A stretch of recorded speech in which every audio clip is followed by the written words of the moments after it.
So before you begin to roast me in the comments about how I made this doghouse, just know that this is the first time that I had ever made something this big, and the first time I had ever just used SketchUp to design it. And you'll see at the end of the video how it's disassembled and why it's designed this way. And a lot of these ideas that I had came up with on how to build it, I got from 2 YouTube videos, one on building a shed and the other one about making lap joints. And I'll post the links to those videos in the comments. Hope you enjoy it, and I hope you enjoy Daddy's video too.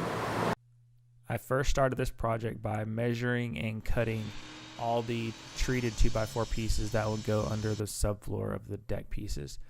After squaring it up, I pre-drilled and then fastened them with 2.5-inch SPAC screws made for treated lumber.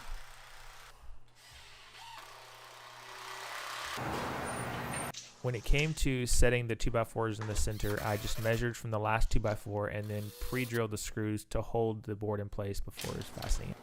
Once the subfloor is built, I laid out all the deck boards on the top to get a pretty much the same overhang on all the sides. I straightened them out and then popped a line in the center of the 2x4 below, so that way the 1.25-inch screws would go in the center of the 2x4. In order to get the deck boards squared up, I'd had to use a cheater board to hold some of the boards together in order to fasten them, but it worked out. Once I had the deck board secured to the bottom frame, I popped a line along the edges and then used my skill saw to cut a even straight line on all the sides. And then once I cut the sides off, I came back with a router to finish it off. And then it was the end of the day, and I was really happy because I was able to upgrade my saw with a Diablo blade. I read a lot of reviews about it, and it really seemed to work well. When it came to the walls, I again cut all the boards to length and then assembled the walls on the floor. One thing I do suggest, or one thing I did learn, was I had got some of this wood from a guy who had donated it to us. It was an old wheelchair ramp, and the wood was a little warped, so it made it difficult to square it up in some cases. Like right now, I had to pry it up just to make sure that it was flush on the corners. That was the most difficult thing to deal with because I was trying to get accurate measurements. But at the end of the day, it worked out and I got it to work.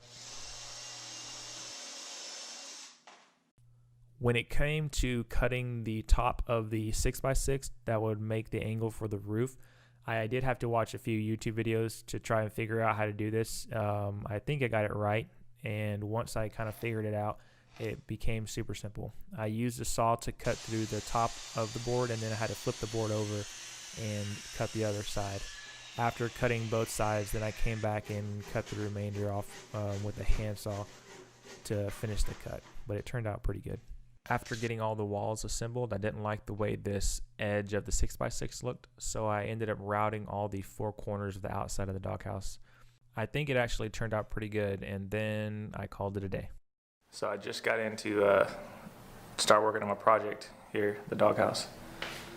I was gonna make the frame of the roof and get the pitch and all that so we can get all the material done in order. And my brother called me and he said that he had my birthday present, which is pretty cool because I was actually looking at this at Home Depot today.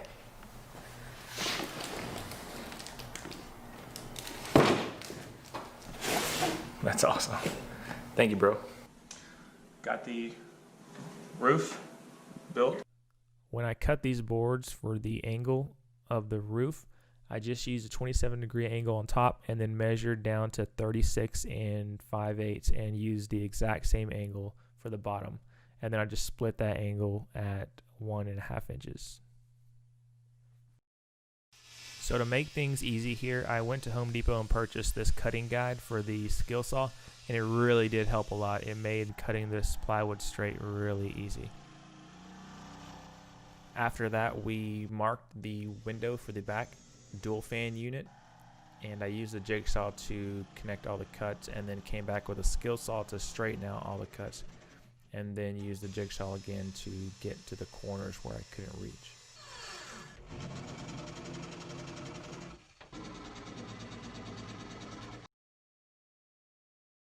So right here I'm making the front porch roof of the doghouse, and I had actually watched a lot of YouTube videos on how to make something like this, and one of the videos that I watched was by Paul Ricaldi, I believe his name was, and he talked about how to make these lap joints and use them for gates and things, and then use some glue and make these joints really strong. I really did enjoy making these, and a lot of the tools that I'm using right here I had purchased off the internet or Craigslist or wherever, maybe 3 weeks before, so being able to use them was really exciting.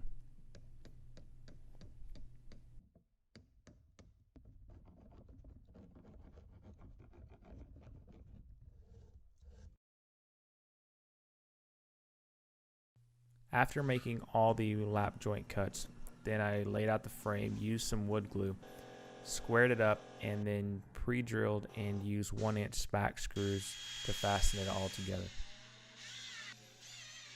Whenever it came to making the center 2x4s that would go in the center of the roof, I marked the angle on the side of the 2x4 and just used a saw as my guide. Got as close as I could to the angle to make it match, and then tightened it up and made the cut. So something I learned from watching YouTube videos was how to use a speed square to make the first initial straight cut. If it wasn't for YouTube, I don't know if I even could have made this doghouse. I learned so much just in preparation to make this thing. I mean, you could probably do brain surgery by just watching YouTube videos. And I'm not even lying. I'm just kidding. So once the lap joints were cut, I glued them together and then pre-drilled and screwed them in with 1-inch SPAC screws. I came in and toe-nailed the top of the boards, pre-drilled, and then screwed them also. Right here, I did a rough build just to make sure that everything would be squared up and the measurements were right. As you can see, that's the screw that holds the top of the roof to the 6x6. So the next day was actually a Saturday, and I came in early and started the siding. So from the bottom, I ripped a cedar plank 1 inch wide, so that way it would sit behind the first plank on the bottom and the angle would be consistent. And let me tell you something, this nail gun really came in handy because I used it to tack the boards and then come back and pre-drill and then use the SPAC screws to fasten it to the wall. So the reason why I didn't use this level that was sitting there was because the garage was a little bit on a grade toward the front of the house, and using a level would just throw me off. So I just used the measuring tape and then did the pre-drilling and screwing after that. On the third plank up, I was able to use this jig that I created to make things go a lot quicker. And it came out really good. Once the cedar siding was done, I went in and drilled the corners of the window out, then used a level to mark the tops of the holes and along the sides, and then came in with the jigsaw and just cut them out. A lot of these tools that I had purchased, the miter saw and this jigsaw and the handsaw, were all purchased off Craigslist.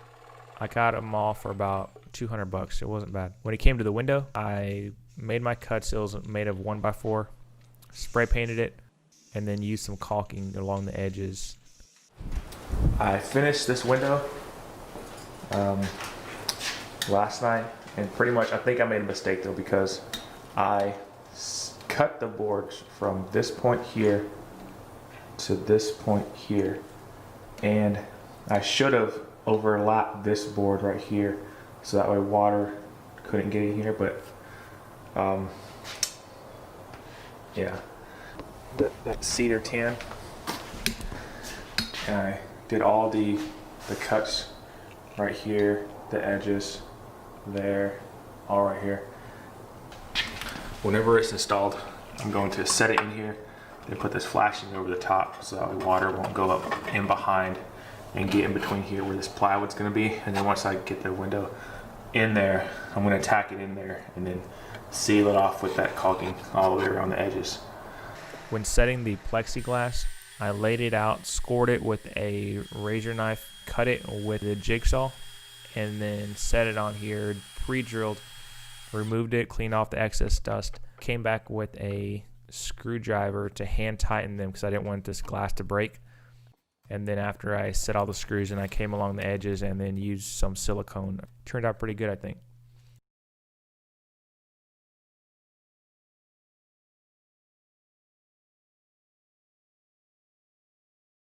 One thing I did forget to do whenever I ordered the material for the roof was I forgot to order the screws in the same color with the roof. So I just went to Home Depot, got some regular metal roofing screws with the little seal, and then got a can of red spray paint and spray painted them so that way they would match with the roof. And it actually turned out pretty good. I really liked the way it looked. Now, whenever it came to setting the top of the roof, I didn't like the way this edge left the plywood visible. So I laid out the metal roof on the ground and then flattened this one little ridge line right here that you see with one of the hammers that I got. And I think it turned out really good. I'm pretty sure his neighbors didn't appreciate me hammering so much, but you know, and it turned out really nice, I think. It totally hid that whole piece of plywood on the front of the doghouse. So when it came to the roofing ridge, the same problem I had was I could see the plywood, so I cut it an inch in depth in the very top of the metal, and then in order to get this bend right here, I used a 2x4 to bend it over the corner, and then used a single roofing screw to secure it in the center. And then it was on to staining all the siding for the house. And there it is. It's completed. And I really hope that y'all enjoyed this video as much as I did making it. It took a lot of time, but I think in the end it turned out really well. So the reason why I designed it this way was because it was going to be easier for me to leave all my tools in the garage and then come in after work on it, and then once it was fully built, disassemble it and then move it to its permanent position in the backyard, because it was going to be pretty much going through a 3-foot gate. Once it was set up, then we went behind and did all the caulking and sealed it up to make sure that it was waterproof. I hope y'all enjoyed this video. I really enjoyed doing this project, and I'm looking forward to the next one. Thanks, guys.